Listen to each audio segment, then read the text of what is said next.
আমরা কি কেন্দ্র কি রাজ্য এক আজব সরকার দেখতে পাচ্ছি।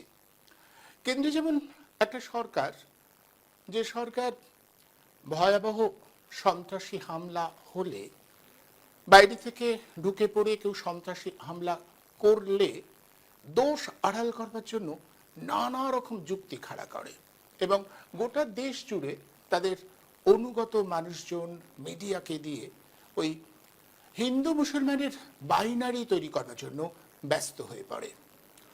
আমরা গত কয়েকদিন এই বিষয়টা নিয়ে অনুষ্ঠান করেছি যে কিভাবে ভয়ঙ্কর ভয়াবহ একটা হামলা হয়েছে কাশ্মীরে, তারপরে কেন্দ্রীয় সরকার কিভাবে তার দায় তার দায়িত্ব থেকে অব্যাহতি পেতে নানা ধরনের যুক্তি সাজাচ্ছেন, যে যুক্তির আদৌ কোনো সারবার্তা নেই। আমরা এই বিষয়গুলো নিয়ে আলোচনা করেছি, আগামী সময় আবারও করব।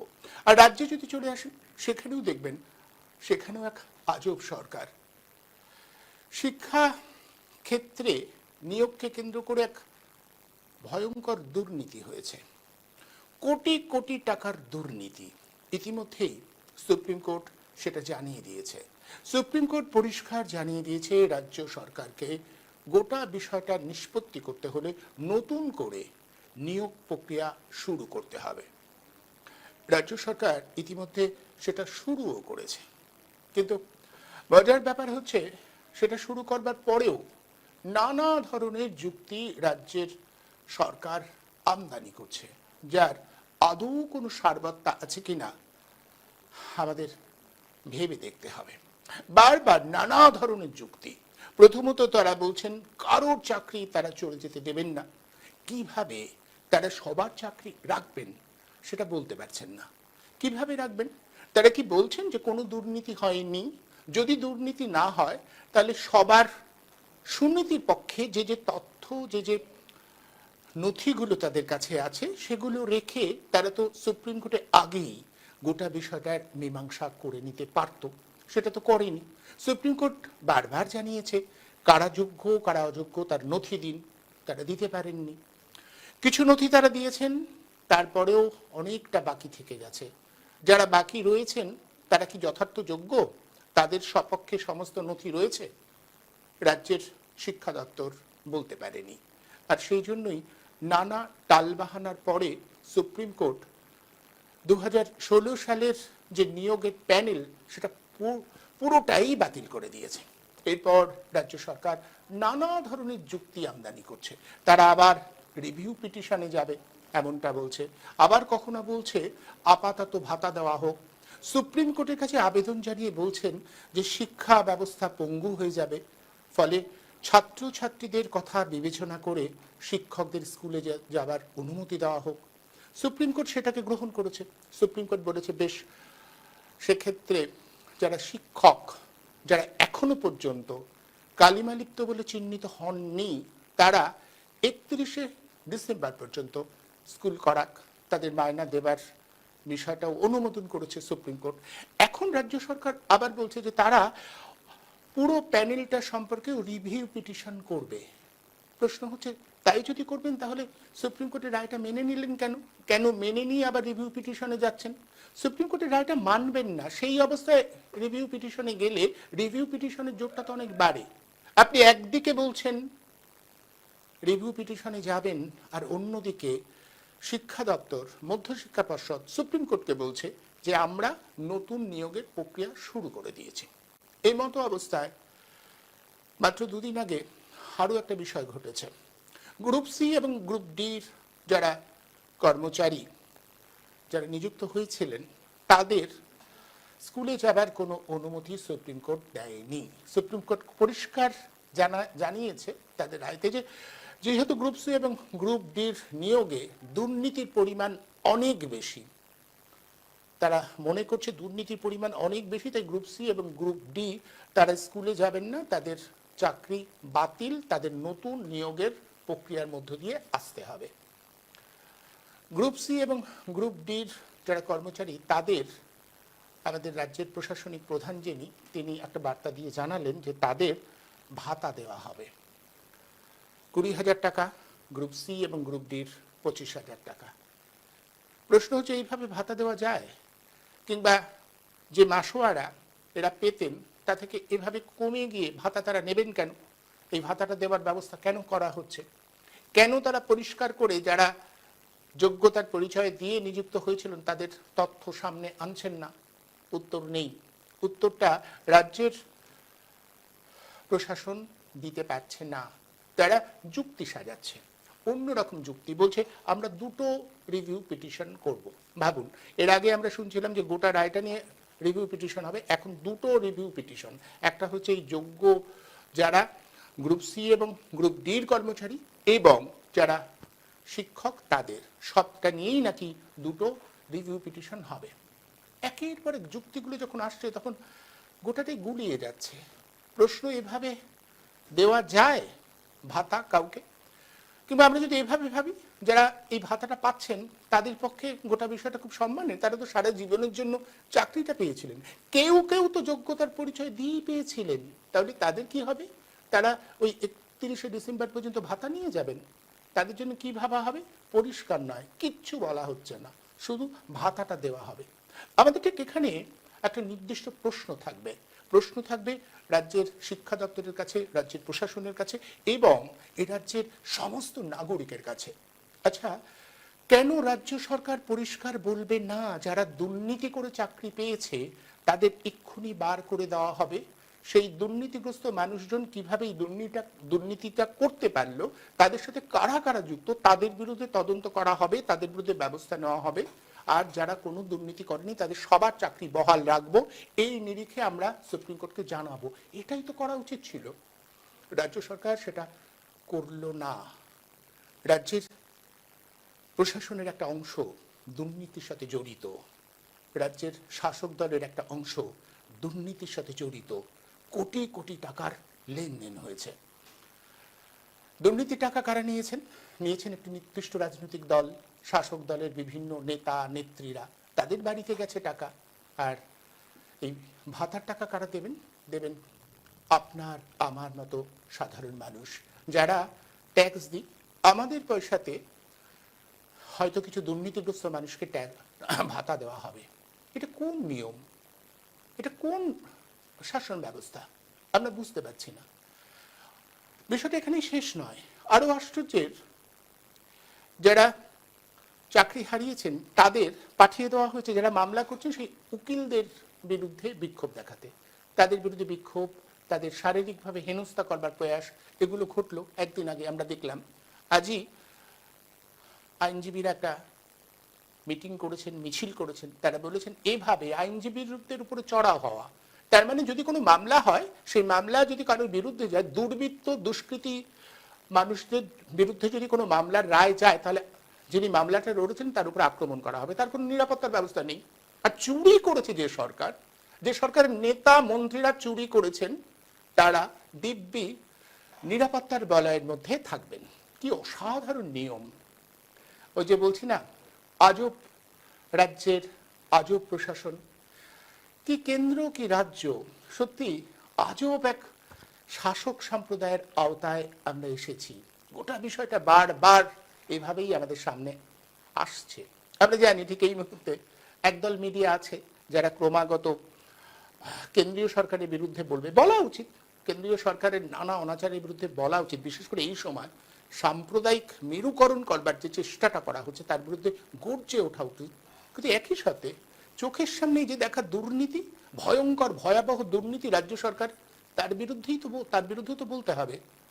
বস্তুনিষ্ঠ নিরপেক্ষ অবস্থান নেওয়াটাই তো সাংবাদিকদের কাজ, নিতে পারছেন না। একদল পো ধরেছেন কেন্দ্রীয় সরকারের পক্ষে, আর এক দল রাজ্য সরকারের পক্ষে। আমরা মুষ্টিমেয় কিছু আছি যারা নিরপেক্ষতা মানে বুঝি কোনো দিকে ঝুঁকে না থাকা, কোনো দিকে ঝুঁকে না থাকার যে নিরপেক্ষতা, সেই কথাগুলো আমরা বলবো। কেন্দ্রীয় সরকারের হিন্দু মুসলমান করবার বিরোধিতা যেমন গত কয়েকদিন ধরে লাগাতার করে এসেছি, আবারও করব, তেমনি রাজ্য সরকারের ভয়ঙ্কর ভয়াবহ দুর্নীতির বিরুদ্ধেও সোচ্চারে বলবো। যেটা সত্যি সেটা বলবো, এটাই আমাদের সাংবাদিকতার দায়। আর সেই সূত্রেই আজ আলোচনা করব, চাকরিহারাদের ভাতাই তবে সম্বল, ভাতা নিয়ে তারা কি সত্যি সম্মানিত বোধ করতে পারবেন? আসুন বিষয়টা আলোচনা করি। আলোচনার জন্য ঠিক এই মুহূর্তে আমার সাথে সংযুক্ত হয়েছেন, আমার সাথে রয়েছেন আইনজীবী হানিসুর রহমান এবং আমার সাথে রয়েছেন তাপস বাগচি, গ্রুপ ডির একজন কর্মী। তাপসকে আমরা সরাসরি, তাপসরা বোধহয় ঠিক এই মুহূর্তে বসে রয়েছেন, আন্দোলন করছেন। তাপস, আমার কথা শোনা যাচ্ছে?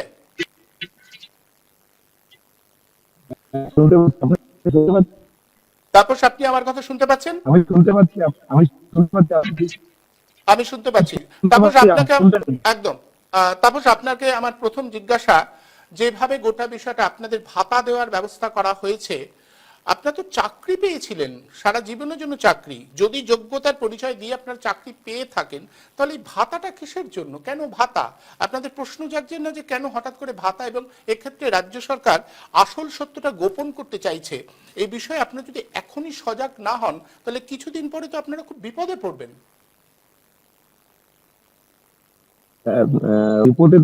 বিপদের মধ্যে দিয়ে আমাদের জীবনটা এখন চলছে।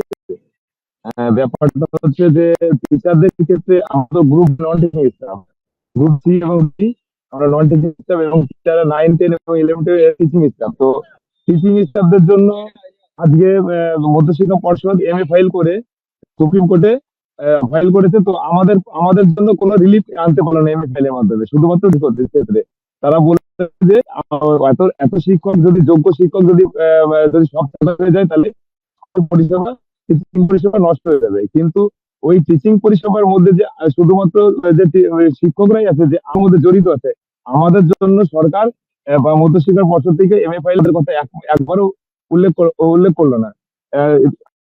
মানুষ, আপনাদের মিডিয়া, যে আমরা যারা গ্রুপ ডি এবং গ্রুপ সি কর্মী আছে, তারা এই স্কুলটাকে যে টিচারদের যেমন ভূমিকা আছে এবং আমাদেরও প্রত্যক্ষ এবং পরোক্ষভাবে বিষয় আছে, সেটা সাধারণ মানুষ জানে না।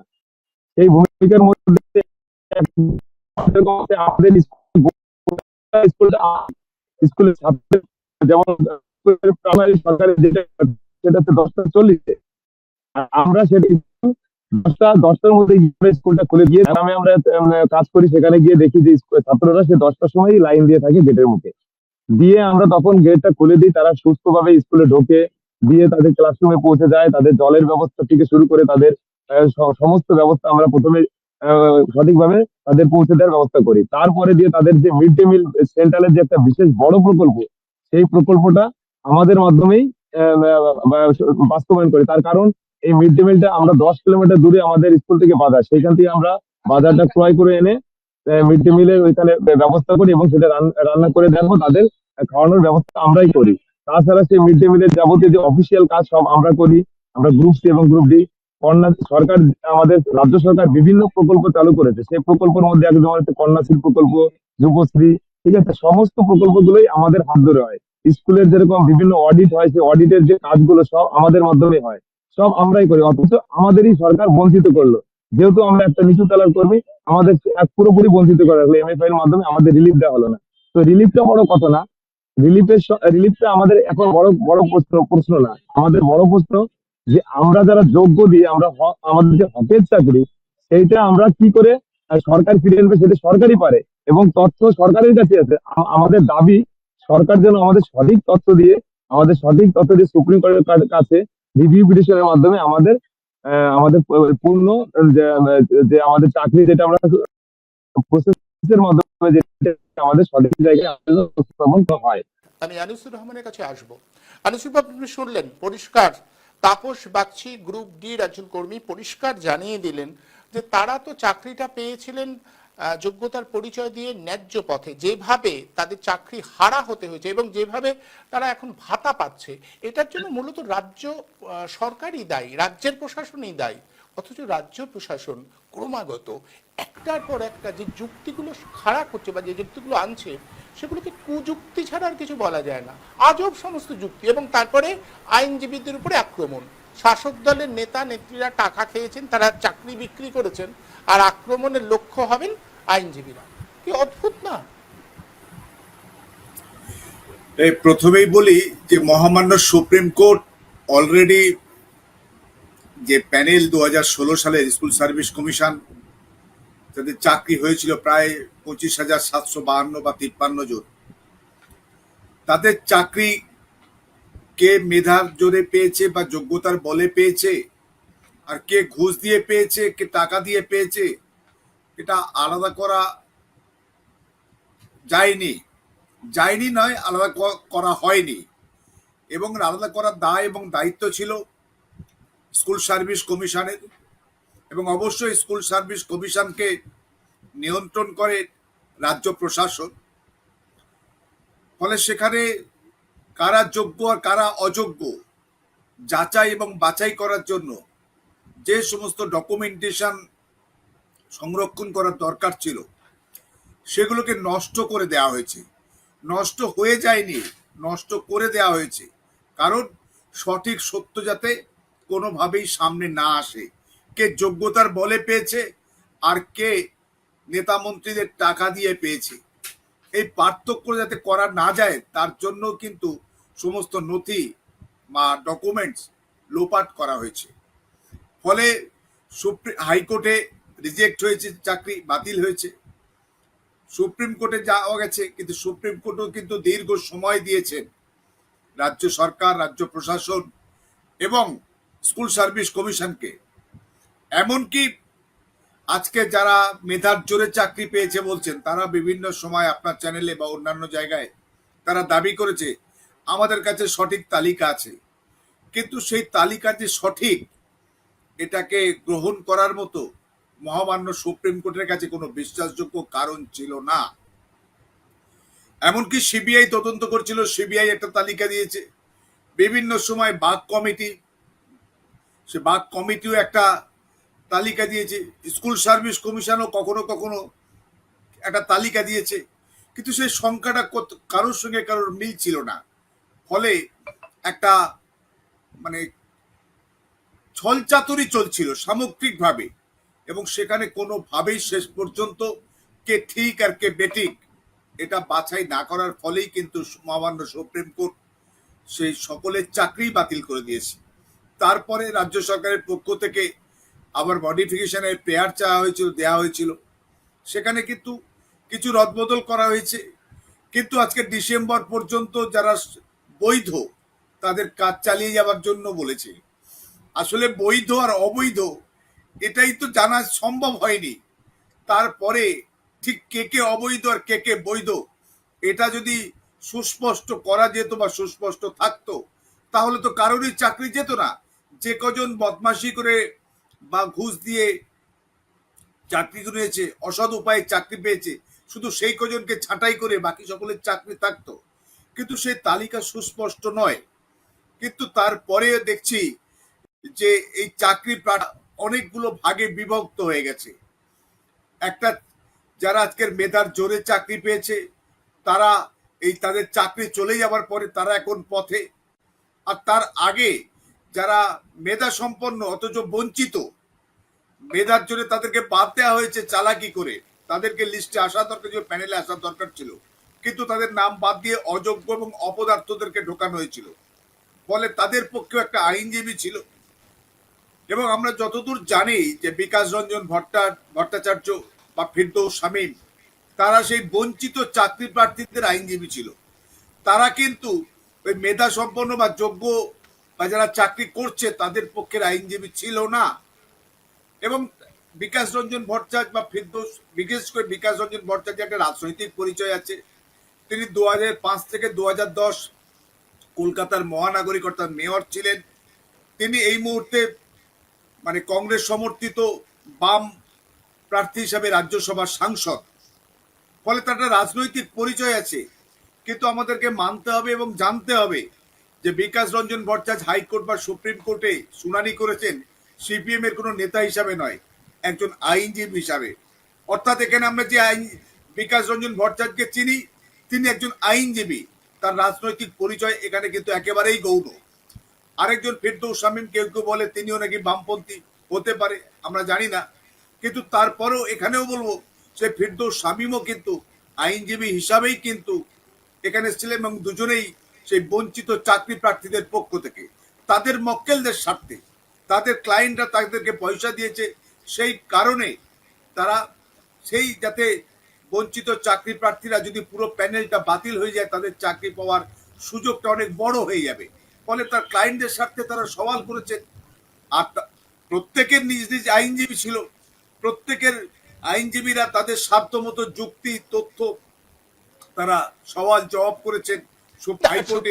সুপ্রিম কোর্টে রাজ্য সরকারের পক্ষে বড় বড় উকিল দেওয়া হয়েছিল, কপিল সিব্বল, মনোজ সিংভির, প্রচুর টাকা, যারা প্রচুর টাকা নেয় তাদের দেওয়া হয়েছিল। কেউ এক এক দিনে 30 লাখ টাকা 25-30 লাখ টাকা করে তারা নেয়। আর তারপরে আমরা দেখছি কেউ কেউ বলছে এত টাকা দিয়েছি, অত টাকা দিয়েছি। টাকা কত নেবে সেটা আইনজীবীর সঙ্গে তাদের মক্কেলের ব্যাপার। মক্কেল যদি মনে করে যে আমি এই টাকা দিয়ে আমার এই উকিল বাবুকে রাখবো, তারা রাখবে। না, আমার এই টাকা আমার পক্ষে দেওয়া সম্ভব না, তাহলে তিনি অন্য বিকল্প উকিল ভাববেন। ফলে মক্কেল এবং তার আইনজীবী তাদের দুজনের বোঝাপড়ার ক্ষেত্রে টাকার লেনদেন হয়েছে। সেখানে যেসব কথাবার্তা হচ্ছে সেটা সবটাই রাজনৈতিক আমি মনে করি, এবং একটা রাজনীতি এর মধ্যে ঢুকে সবকিছু গুলিয়ে দেওয়ার চেষ্টা করছে। সামগ্রিক কিভাবে আজকে যারা মেধা সম্পন্ন যোগ্য যে সমস্ত ভাই বোনেরা আজকে চাকরি হারিয়েছে, তাদের সত্যি তাদের প্রতি আমাদের সম্পূর্ণ সহমর্মিতা রয়েছে। কিন্তু সত্যি কথা বলতে মানে ঠিক একই সঙ্গে যারা মেধা সম্পন্ন, তারা মেধা থাকা সত্ত্বেও, ভালো পরীক্ষা দেওয়া সত্ত্বেও তাদের নাম প্যানেল হয়নি, তারা বঞ্চিত উপেক্ষিত হয়ে তারা প্রায় আজকে 3 বছর 3.5 বছর ধরে 4 বছর ধরে তারা রাস্তায় বসে রয়েছে, 4-5 বছর ধরে। ফলে অন্যদিকে যারা একেবারে অপদার্থ, সাদা খাতা জমা দিয়েছে, পরীক্ষা দেয়নি, বা একেবারে 0 পেয়েছে, 2 পেয়েছে, 3 পেয়েছে, তারা আজকে শুধু ঘুষ দিয়ে নেতা মন্ত্রী ধরে তারা বেশ কয়েক বছর, 6 বছর 8 বছর চাকরি করে কয়েক লক্ষ টাকা ইনকাম করে নিয়েছে। এবং তার মধ্যে প্রত্যেকটা পক্ষের যে আইনি লড়াই লড়তে গিয়ে তারপরও অনেক অর্থ তাদের গেছে।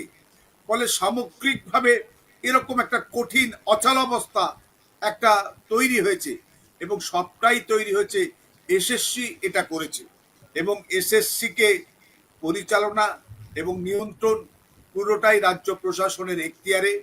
ফলে তারা তাদের দায় এড়াতে পারে না। এবং সত্যি কথা বলতে যে এর থেকে উত্তরণ বা বেরিয়ে আসার পথ কি, সেটাও কিন্তু খুব কঠিন প্রশ্ন।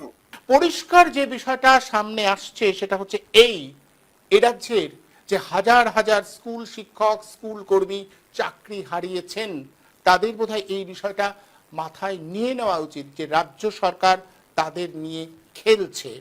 আগামী বছর বিধানসভা নির্বাচন আছে, সেই বিধানসভা নির্বাচনের দিকে লক্ষ্য রেখে রাজ্য সরকার তাদের নিয়ে ক্রমাগত খেলে চলেছেন। তারা নানা ধরনের প্রবোধ দিচ্ছেন, তারা কিছুতেই স্বীকার করছেন না একটা ভয়ঙ্কর দুর্নীতি হয়েছে। যারা যোগ্যতার পরিচয় দিয়ে চাকরি পেয়েছেন, যারা যোগ্যতার নিরিখে চাকরি পেয়েছেন, এখন বোধহয় তাদের দাবি তোলবার সময় এসেছে, এবং সেটা রাজ্য সরকারের কাছে, যে আপনাদের আসল আর নকল নির্ধারণ করে দিতেই হবে। রাজ্য সরকারকেই তদন্তের দায়িত্ব নিতে হবে যে কারা এরকম ভয়ঙ্কর ভয়াবহ অন্যায়টা করেছে, দুর্নীতিটা করেছে। তাদের চিহ্নিত করতে হবে, তাদের শাস্তি দিতে হবে, এবং যারা যোগ্য তাদের চাকরিতে রাখবার ব্যবস্থা করতে হবে। সুপ্রিম কোর্টকে পরিষ্কার তথ্য দিয়ে জানাতে হবে এই তথ্য আমাদের কাছে আছে। তার জন্য রাজ্য সরকারকে বাধ্য করতে হবে। রাজ্য সরকারের প্রবোধ বাক্যে যদি এই চাকরিহারারা ভরসা রাখেন, শুনতে খারাপ লাগলেও আবারও বলছি, তারা সর্বস্ব খোয়াবেন। 31শে ডিসেম্বর পর্যন্ত তাদের যে চাকরির মেয়াদ, সেটা কিন্তু আসলে চাকরি নয়। সুপ্রিম কোর্টের রায় অনুসারে এটা ভাতা, একটা নির্দিষ্ট ভাতা দেবেন, কিন্তু তার মধ্যেই তাদের চাকরি আবার নিয়োগ যে নতুন হচ্ছে সেখানে বসতে হবে, তাদের মন স্থির করতে হবে, তারা লড়াইতে যাবেন, আবার পরীক্ষায় বসাকে প্রত্যাখ্যান করবেন, নাকি আবার চাকরিতে বসবেন। চাকরিতে বসতে হলে কিন্তু তাদের প্রস্তুতি নিতে হবে। তারা যদি মনে করেন রাজ্য সরকার যেভাবে আমাদের মুখ্যমন্ত্রী বলছেন সব ঠিক করে দেবেন, আসলে কিন্তু হবে না। কারণ দেশের একটা আইন আছে, দেশের একটা রীতি আছে, নীতি আছে। আমাদের প্রশাসনিক প্রধান এবং তার অনুগতরা যে ভঙ্গিতে কথা বলছেন, যে ভাষায় কথা বলছেন, সেটা প্রশাসনের ভঙ্গি নয়, সেটা সংবিধানের ভঙ্গি নয়, সেটা আমাদের সংবিধানের রীতি নীতি অনুযায়ী নয়। এটা পরিষ্কার চাকরিহারাদের বুঝে নেবার সময় এসেছে। যদি তারা এটা বুঝতে না চান, যদি তারা মনে করেন যে তাদের মতো করে চলবেন এবং রাজ্য সরকারের সাথে সখ্য তৈরি করে ওই উকিলদের বিরুদ্ধে জেহাদ ঘোষণা করে, তাদের নেতাদের কথায় উকিলদের বিরুদ্ধে জেহাদ ঘোষণা করে তাদের কোনো সুরাহা হবে না, এটা পরিষ্কার বুঝে নেবার সময় এসেছে।